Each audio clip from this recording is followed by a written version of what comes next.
Bonsoir. La victoire du Paris Saint-Germain hier soir, c'est la victoire de l'Île-de-France. C'est ainsi qu'un Essonien, un fan essonien bien sûr, a qualifié le 3e titre de champion de l'histoire du PSG. Alors voici quelques autres réactions essoniennes. Bonne équipe, mais il faut qu'ils investissent plus dans les jeunes. On peut dire que c'est la victoire de l'argent aussi quelque part, mais c'est comme ça que fonctionne le foot aujourd'hui. J'aimerais jouer là-bas un jour aussi.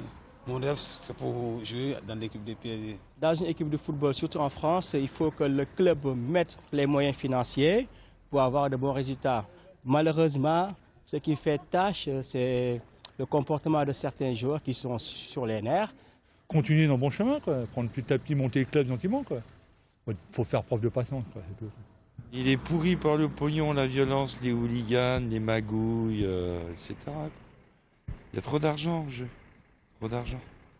Logique, mais trop tard.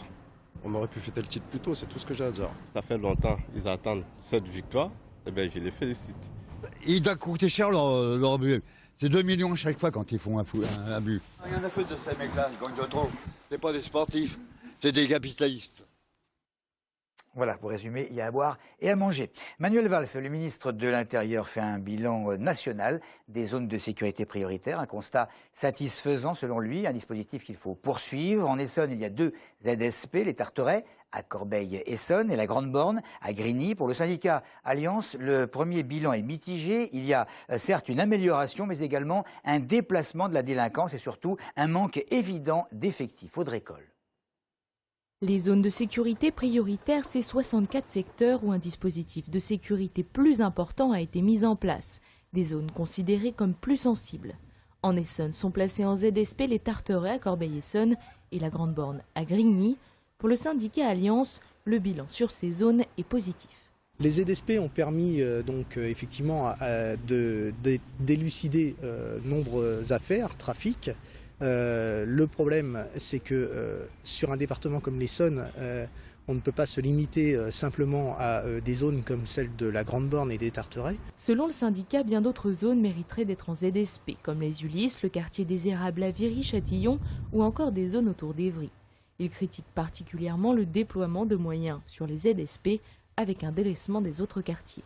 Cela a entraîné le déplacement de la délinquance sur des cités qui font peut-être moins parler d'elles, mais qui dernièrement ont fait l'objet de violences urbaines, notamment. Je veux parler par exemple de la cité des Érables la semaine dernière. Les ZSP ont également été constitués à partir d'unités déjà existantes.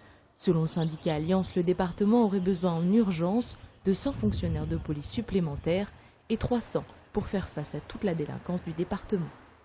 Venons-en à la prestation télévisée de Nathalie Kosciusko-Morizet dans l'émission de Laurent Ruquier. Elle ne laisse pas de marbre, surtout lorsqu'on sait qu'affichant sa détermination à conquérir la capitale, la députée essonnienne et ancienne maire de Longjumeau n'entend pas se laisser mener par le bout du nez. Regardez la petite passe d'armes avec notre confrère Émeric Caron qui tentait de la pousser dans ses retranchements.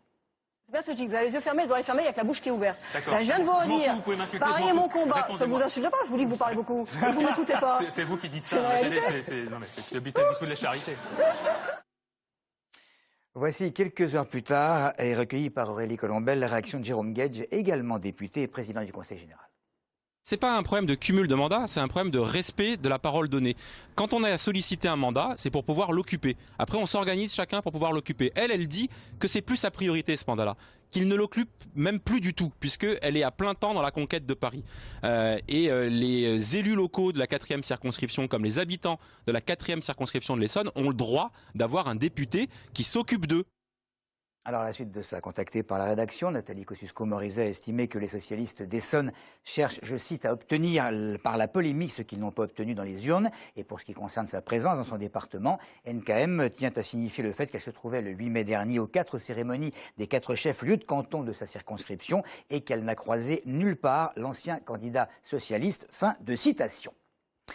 Des députés, nous passons à un sénateur, Jean-Vincent Placé, très exactement, le président du groupe écologiste qui juge que la politique de l'offre engagée par François Hollande sur un plan économique est un échec. Jean-Vincent Placé s'inquiétant d'une ligne qu'il qualifie de trop libérale. Et puis au grand jury RTL Le Figaro, l'élu essonien a réaffirmé son soutien à l'amnistie sociale qui devrait être examinée cette semaine au Palais Bourbon.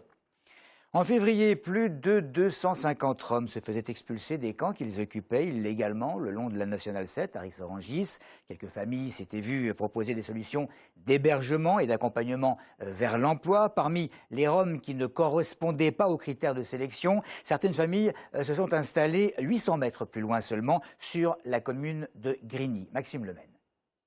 Derrière ces buissons, un terrain occupé depuis plus d'1 an par des familles roms connues des services municipaux de Grigny.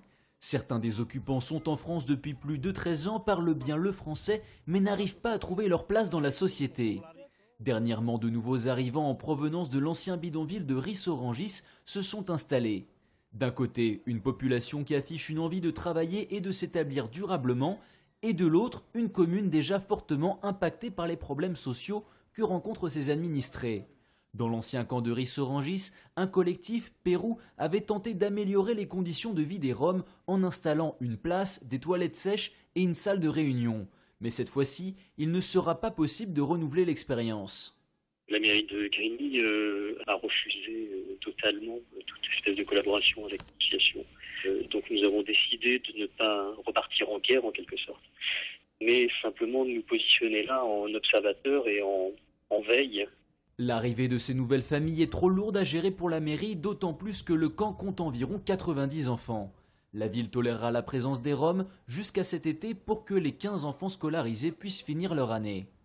L'expulsion se fera selon les recommandations de la circulaire Valls qui prévoit un accompagnement des familles, peut-être l'occasion pour celles qui sont là depuis longtemps d'obtenir enfin du travail déclaré et un logement décent.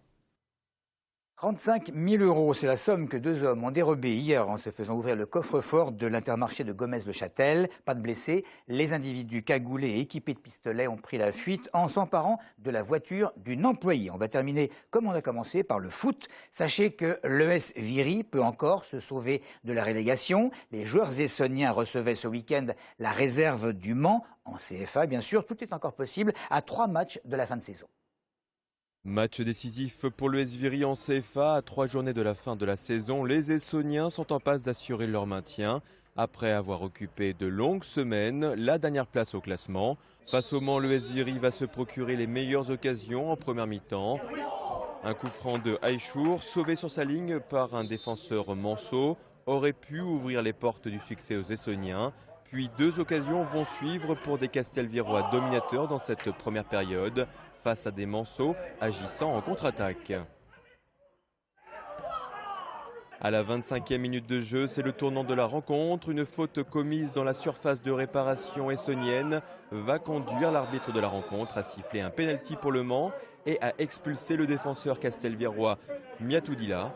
Un coup dur pour les Essonniens réduit à 10 après cette expulsion très sévère. Mendes pour le Mans transforme ce pénalty et ouvre la marque 1-0.